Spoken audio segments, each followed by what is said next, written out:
যদি আপনাকে বলা হয় পৃথিবীতে ধনী হবার সবথেকে সহজ উপায় কোনটি, তবে আপনি কি বলবেন? Business, job, share market, real estate, online source না অন্য কিছু? এই প্রশ্নটি নিয়ে হাজারো তর্ক বিতর্ক রয়েছে, কিন্তু সব তর্কের অবসান ঘটিয়ে এর উত্তর দিয়েছেন এমন একজন মানুষ যিনি বস্তি থেকে উঠে এসেছেন, হাজারেরও উপর ফিনোলজিক্যাল বই পড়েছেন, 200টিরও বেশি কোম্পানিতে ইনভেস্ট করেছেন। Real estate, stone bond, share এমন কিছু নেই যাতে তিনি সফলতা অর্জন করেননি। এমন একজন অসাধারণ মানুষ আমাদের জানিয়েছেন গরিব থেকে ধনী হবার সব থেকে ইজি স্টুডেন্ট সম্পর্কে। তো বন্ধুরা, এবার শুরু করানো যাক বিখ্যাত কথাগুলো সম্পর্কে। Famous self made millionaire Nobel Ravikant, তিনি বলেন, টাকা কামানোটা হলো একটা স্কিল, একটা আর্ট। ধরুন আপনি পায়ে হেঁটে এক জায়গা থেকে অন্য জায়গায় যাবেন। এবারে রাস্তাটা যদি আপনার চেনা থাকে বা আগের থেকেই জানা থাকে, তাহলে খুব তাড়াতাড়ি চেনা রাস্তা ধরে সোজা গন্তব্যে পৌঁছে যেতে পারবেন। আর যদি চেনা না থাকে, বারবার থেমে থেমে মানুষকে জিজ্ঞাসা করে তারপর যেতে হবে। তাতে সময় ও পরিশ্রম দুটোই বেশি লাগবে। এছাড়াও সম্ভাবনা রয়েছে অতিরিক্ত ভোগান্তির শিকার হয়ে আপনার গন্তব্যে যাওয়ার সিদ্ধান্তটাই বদলে ফেলেছেন। তাই নোবেল বলেন, যদি কেউ একবার সফলতা নামক গন্তব্যের রাস্তা চিনে যায়, তবে তাকে আর থামানো সম্ভব নয়। ফুল কনফিডেন্সের সাথে তিনি বলেছিলেন, আপনি যদি আমার থেকে সমস্ত টাকা সহ সব কিছু নিয়েও নেন, আর আপনি যদি আমাকে কোনো ইংলিশ স্পিকিং কান্ট্রিতে ছেড়েও দেন, তবে আমি ম্যাক্সিমাম 5 থেকে 10 বছরের মাঝে সেখানেই পৌঁছে যাব যেখানে এখন আমি আছি, কারণ সফলতার রাস্তা এখন আমার চেনা। তিনি বলেন, আপনার হাজারটা উপায় অবলম্বন করার দরকার নেই, কেবল এই একটি উপায়কেই মানুন। ধনী হবার গ্যারেন্টি আমি দিচ্ছি। উপায়টিতে যাবার আগে চলুন সংক্ষিপ্তভাবে জেনে নেই নোবেল রবিকান্ত আসলে কে। নোবেল 1976-এ দিল্লিতে জন্মগ্রহণ করেন। জন্মের পর থেকে তিনি বাবার আশ্রয় পাননি। জন্ম হয়েছেন একটি বস্তিতে মায়ের ভালোবাসায়। ছোট থেকে দরিদ্রতার শিকার হতে হতে তার মধ্যে ধনী হবার প্রচণ্ড জেদ জেগে ওঠে। নিজের অদম্য চেষ্টায় তিনি পড়াশোনা করেছেন, হাজারেরও উপর ফিনোলজিক্যাল বই পড়েছেন, কিভাবে ধনী হওয়া যায় সব সময় তার রাস্তা খুঁজে বেরিয়েছেন। অবশেষে তিনি এমন কিছু রাস্তা খুঁজে বের করেছিলেন যার সাহায্যে তিনি 25 বছর বয়সে ইপি নিউজ নামে একটি কোম্পানি প্রতিষ্ঠিত করে তার সিইও হন। 27 বছর বয়সে অর্গাস্ট ক্যাপিটাল ভেঞ্চুয়াল পার্টনার হন। 29 বছর বয়সে ব্রেস্ট.কমের ফাউন্ডার হন। 32 বছর বয়সে ইট ফুডস বিসি ফাউন্ড করেন। 34 বছর বয়সে এঞ্জেলস লঞ্চ করেন। এছাড়াও উবার সহ প্রায় 200টি কোম্পানিতে ইনভেস্ট করেন।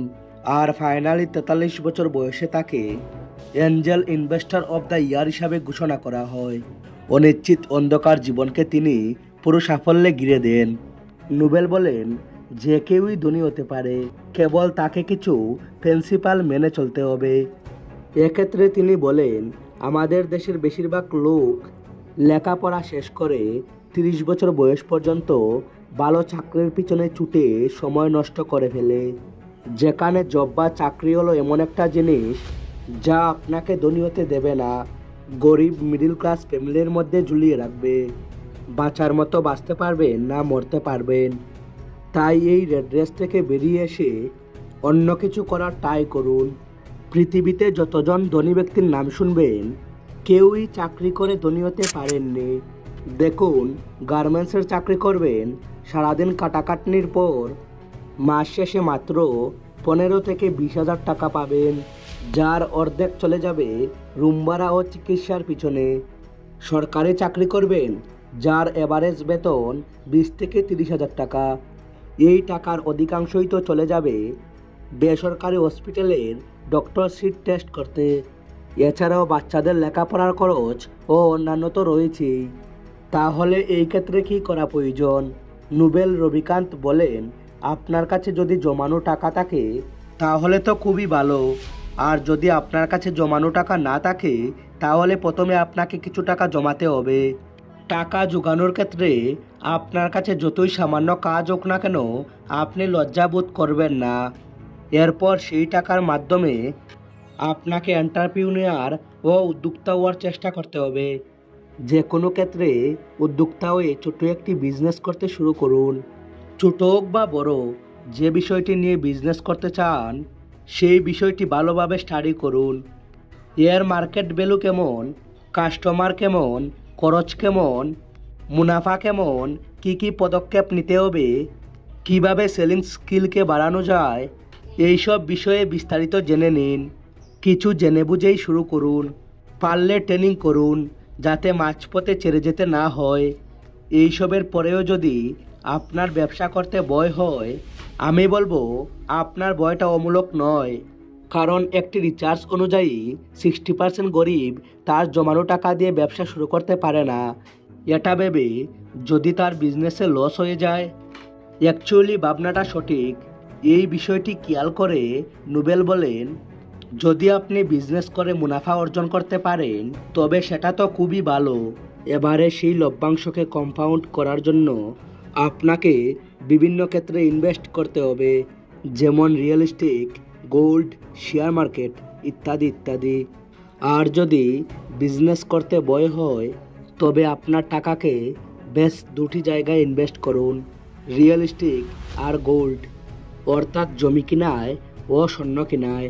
কেননা জমি এবং স্বর্ণের দাম কোনোদিনই কমবে না, কেবল বাড়তেই থাকবে।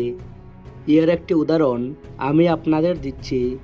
আমার ফ্রেন্ড সেদিন আফসোস করে বলছিল, জানিস বছর 4 আগে আমাদের গ্রামের বাড়ির 5% জমি 5 লক্ষ টাকায় বিক্রি করেছিলাম। কাল সেই মালিক এই জমিটা 20 লক্ষ টাকায় বিক্রি করেছে, মানে 4 বছরে 4 গুণ লাভ করেছে সে। একটু ভেবে দেখুন, সে 4 বছর বসে থেকেই প্রায় 15 লক্ষ টাকা মুনাফা আয় করেছে। নিশ্চয়ই বুঝতে পারছেন কত বড় রকমের বিজনেস সেটি। আর যদি স্বর্ণের কথায় আসি, স্বর্ণের দাম আগে ছিল 35,000 টাকা ভরি, বর্তমানে এর দাম প্রায় 1 লক্ষ টাকারও বেশি। একটু নিজের বুদ্ধি কাটিয়ে দেখুন। নেপোলিয়ান যখন তার জীবনের সবচেয়ে খারাপ সময় অতিবাহিত করছিলেন তখন তিনি নিজেকে এটা ভেবে মোটিভেট করতেন যে রিয়েল হিরো তো সে যে নিজের খারাপ ভাগ্যটাকেও বদলে দেয়। তাই আফসোস করবেন না, এটা ভেবে গর্ববোধ করতেই পারেন আমার কাছে সুযোগ রয়েছে নেপোলিয়ানের মতো রিয়েল হিরো হয়ে ওঠার, যা ওই সোনার চামচ মুখে নিয়ে জন্মানো মানুষদের মধ্যে নেই। তো বন্ধুরা, ভিডিওটি ভালো লাগলে অবশ্যই একটি লাইক করবেন আর কমেন্টে আপনাদের মতামত জানাবেন। Thanks for watching.